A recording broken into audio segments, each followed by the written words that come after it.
₹370 की बिरयानी, एक सीरियस मुद्दा है जिस पर लगातार सोशल मीडिया पर बात हो रही है। लेकिन अब इस विवाद में एक नया एंगल देखने को मिल रहा है। एंगल ये कि बहुत लोग कह रहे हैं उस लड़की की जॉब चली गई, बहुत क्रिटिसिज्म हो गया, अब बस करो। लेकिन सवाल ये है कि क्या आपने पूरी कहानी सुनी है या सिर्फ वायरल क्लिप देखकर ही सिंपैथी मोड ऑन कर लिया है? क्योंकि ये मामला सिर्फ एक लड़के की नौकरी का नहीं है। ये मामला उस सोच का है जहां कुछ लोग आज भी मानते हैं कि अगर उन्होंने किसी लड़की पर पैसे खर्च कर दिए हैं तो बदले में उन्हें उसकी बॉडी, अटेंशन और इंटीमेसी पर कोई राइट मिल गया है। तो एक काम करते हैं, जरा वायरल क्लिप पर आगे आज बात कर ही लेते हैं। मेरा नाम है अन्नू और आप देख रहे हैं मास्टर शॉट। प्रनीत मोरे पे हमने पहले भी एक वीडियो बनाई है, तो प्लीज़ आप उसे भी ज़रूर देखिएगा।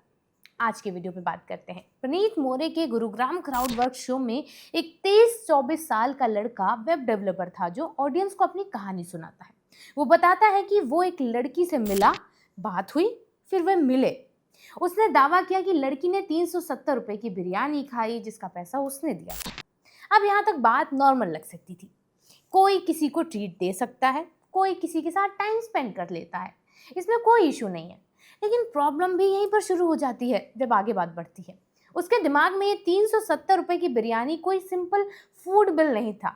उसके लिए ये एक इन्वेस्टमेंट थी, एक ट्रांजैक्शन था। मतलब मैंने पैसे खर्च किए हैं तो अब मुझे कुछ रिटर्न में तो मिलना ही चाहिए।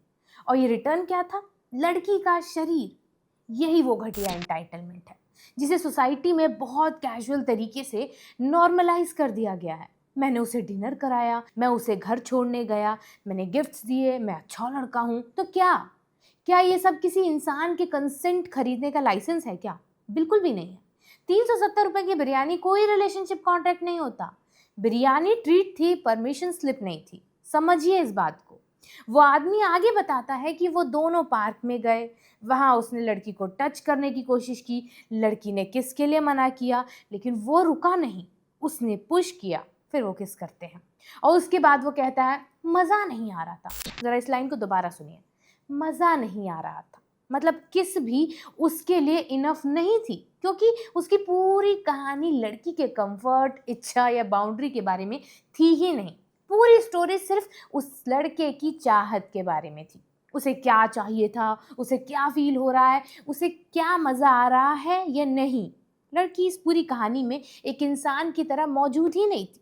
वो बस एक ऑब्जेक्ट है, एक बॉडी है, एक टारगेट है, एक ऐसी चीज़ जिस पर वो अपने पैसे और अपनी नाइस गाय इमेज के बदले में एक्सेस चाहता था।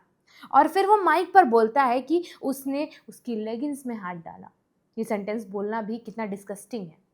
लेकिन उसने इसे शेम के साथ नहीं बोला, उसने इसे मजाक की तरह प्राउड लेते हुए बोला, अचीवमेंट की तरह बोला, जैसे उसने कोई बहुत बड़ा काम किया है, तीर छोड़ा है। अवार्ड दे देते हैं अभी आपको, है ना, जैसे ये कोई फनी डेटिंग स्टोरी है। और वो कमरे में जहाँ ये सब जोक मारा गए वहाँ सब हंस रहे थे।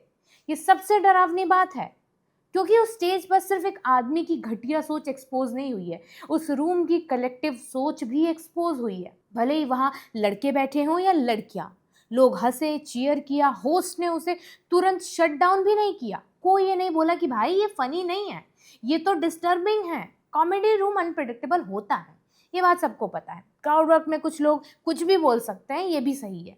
लेकिन जब कोई आदमी माइक पर खड़े होकर किसी लड़की की बाउंड्री क्रॉस करने की बात प्राउड होकर बताने लगता है, तब वो सिर्फ जोक नहीं रह जाता, तब वो सोसाइटी का मिरर बन जाता है।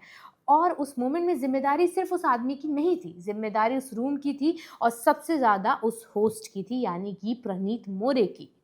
प्रनीत मोरे उस शो के होस्ट थे, स्टेज उनका था, माइक उनका था, प्लेटफॉर्म उनका था, ऑडियंस उनकी थी।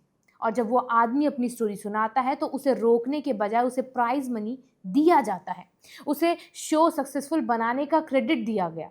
सोचिए, जिस बात पर सवाल उठने चाहिए थे उसे रिवॉर्ड कर दिया गया था। यही प्रॉब्लम है। कुछ लोग बोलेंगे कि कॉमेडियन क्या करते, क्राउड से कोई भी कुछ भी बोल सकता है। ठीक है, कोई कुछ भी बोल सकता है, लेकिन होस्ट क्या करता है, ये भी तो मैटर करता है। वो बात को चैलेंज करता है या एम्पलीफाई करता है, वो उसे नॉर्मल बताता है, ये एक्सपोज करता है, वो हंसी में उड़ाता है या पॉज लेकर कहता है कि ये गलत है भाई साहब। क्योंकि स्टेज पर कही गई बात हवा में गायब नहीं होती, वो लोगों के दिमाग में जाती है। जब आप वायरल क्लिप कटवाते हैं, खासकर जब ऑडियंस हंसती है, तो मैसेज जाता है कि ये तो एक्सेप्टेबल है, ये तो होता है, ये फनी है। यहाँ मर्दों वाली बात है, ये डेटिंग का हिस्सा है। नहीं, ये डेटिंग का हिस्सा नहीं है, ये एंटाइटलमेंट का हिस्सा है, ये रेप कल्चर माइंडसेट है।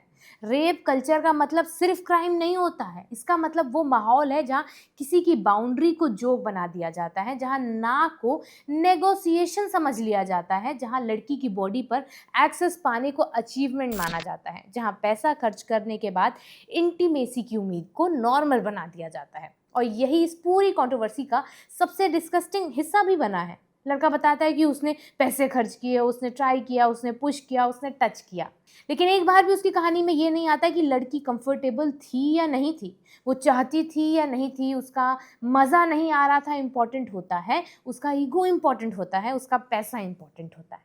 और फिर जब बैकलैश आता है, जॉब गई, क्रिटिसिज्म हुआ, तो कुछ लोग को अचानक उस लड़के पर दया आने लगती है। दया? किस बात की दया? जॉब वापस मिल सकती है, करियर फिर बन सकता है, इंटरनेट की मेमोरी वैसे भी बहुत छोटी होती है। 2 हफ्ते बाद लोग नई कंट्रोवर्सी पर चले जाएंगे, लेकिन जो नुकसान ऐसी सोच करती है वो बहुत गहरा होता है। हर बार जब कोई आदमी इस तरह की स्टोरी प्राउडली सुनाता है और लोग हंसते हैं, तो किसी और को मैसेज मिलता है कि ये नॉर्मल है। हर बार जब किसी लड़की की बाउंड्री को कंटेंट बनाया जाता है, तो सोसाइटी कंसेंट की कॉन्वर्जेशन में 10 कदम पीछे चली जाती है। इसीलिए असली सवाल ये नहीं है कि उस लड़के को कितनी पनिशमेंट मिली, असली सवाल ये है कि उस स्टेज पर उसे तालियां क्यों मिली, क्यों किसी को ये फ़नी लगा, क्यों किसी ने उसे रोका नहीं, क्यों एक औरत की डिग्निटी को 370 रुपए की बिरयानी के बिल में कन्वर्ट कर दिया गया, और क्यों आज भी कुछ लोग इस पूरी घटना में सबसे ज़्यादा कंसर्न उस आदमी की जॉब को चले जाने को लेकर दिखा रहे हैं, ना कि उस माइंडसेट को लेकर जिसने ये कहानी पैदा की थी। देखिए, ये कोई मेन वर्सेस वुमेन डिबेट नहीं है, ये बेसिक डिसेंसी की बात है। कोई भी इंसान, चाहे पुरुष हो या महिला, इतना तो समझ सकता है ना कि किसी के शरीर पर आपका हक नहीं बनता है। पैसा खर्च करने से नहीं, डिनर कराने से नहीं, अच्छे से बात करने से नहीं, डेट पर जाने से नहीं, किस होने से भी नहीं। कंसेंट हर स्टेप पर ज़रूरी होता है, और एक बाउंड्री क्रॉस हो जाने का मतलब ये नहीं है कि अगली बाउंड्री ऑटोमेटिकली ओपन हो गई है। समझिए कि आउटरीच बिरयानी पर नहीं है, आउटरीच उस सोच पर है जो 370 रुपये खर्च करने के बाद इंसानियत भूल गई। और अगर उस कहानी को सुनकर आपको सबसे पहले उस आदमी की जॉब याद आती है, लड़की की वॉयलेटेड बाउंड्री की नहीं, तो प्रॉब्लम इंटरनेट आउटरीच में नहीं है, प्रॉब्लम आपके अंदर बैठी हुई उस कंडीशनिंग में है जो अभी भी कंसेंट को सीरियसली नहीं लेती है। आखिर में इतना ही कि मुद्दे को एक बार फिर से समझिए और फिर राय बनाइए, सिर्फ परफॉर्मेटिव सिंपैथी लेकर सामने मत आइए। आज के वीडियो में इतना ही। देखते रहिए युवा पर।